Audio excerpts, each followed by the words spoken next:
Les podcasts fleurissent, il y en a plein. Je trouve ça génial sur le principe. C'est surtout un contenu qui avant était disponible plutôt à la lecture, devient audible. Alors pour toutes les personnes qui sont dyslexiques et tous les autres les personnes malvoyantes, les personnes aveugles, les personnes qui ont des troubles moteurs par exemple et qui ont du mal à tenir un livre ou un journal dans les mains, eh bien c'est génial, elles ont accès à un contenu qui auparavant était surtout retranscrit de manière écrite. Alors bien sûr, il n'y a pas besoin d'avoir un handicap pour pouvoir être heureux des podcasts, c'est-à-dire que quand vous courez, quand vous faites de la cuisine, quand vous faites de la compta, des choses comme ça, vous pouvez en même temps écouter un podcast qui est plutôt plaisant et un bon moment, il paraît. Il paraît pourquoi je suis sourde.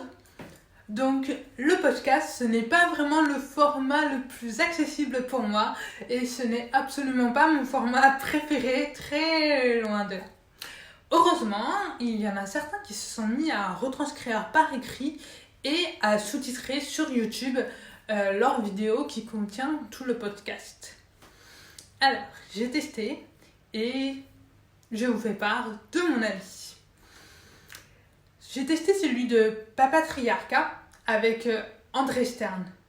Il m'intéressait particulièrement parce que j'ai vu beaucoup de personnes très enthousiastes qui ont changé leur vision des choses après avoir écouté ce podcast-là. Et j'avais envie d'en faire partie. J'ai testé de lire les sous-titres sur le post YouTube.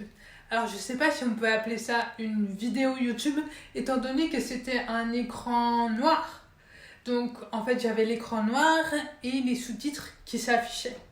Moi, personnellement, j'ai coupé le son. En fait, j'ai même pas coupé le son, c'est juste que je l'entendais pas. Voilà. Donc je lisais juste les sous-titres. Alors, c'est pas évident parce que les sous-titres, le principe c'est qu'il y a la première phrase qui s'affiche en même temps que l'on parle. C'est-à-dire que généralement, on lit beaucoup plus vite qu'on ne parle. Donc j'avais déjà fini de lire la première phrase et je devais attendre la chute.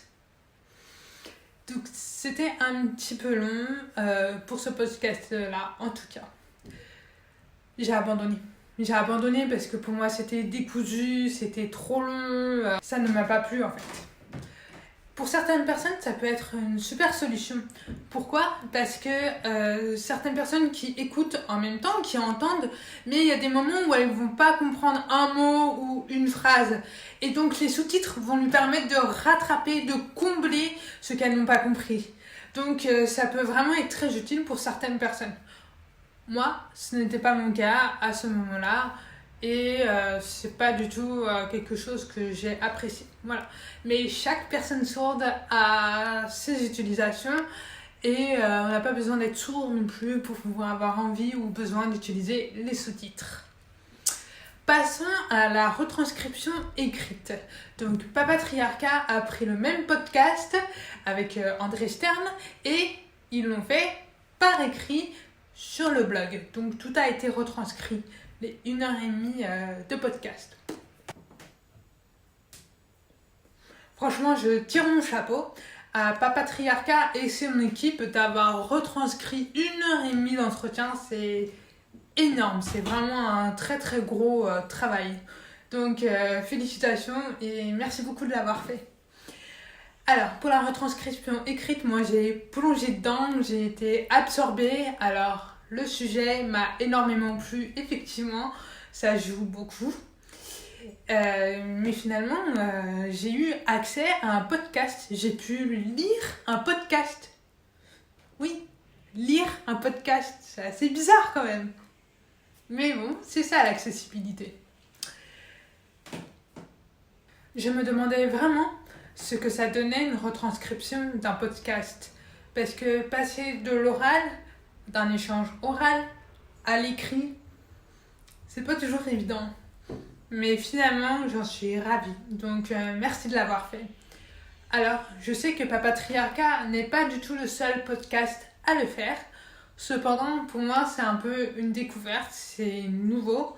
Donc n'hésitez pas à vous manifester en commentaire si vous aussi vous retranscrivez par écrit vos podcasts. Comme ça me permettra d'en découvrir plein d'autres et ça permettra aux autres personnes qui préfèrent aussi l'écrit d'en découvrir. Voilà, c'était principalement mon avis. N'oubliez pas que chaque personne peut avoir son avis et je ne représente pas toutes les personnes sourdes. À bientôt.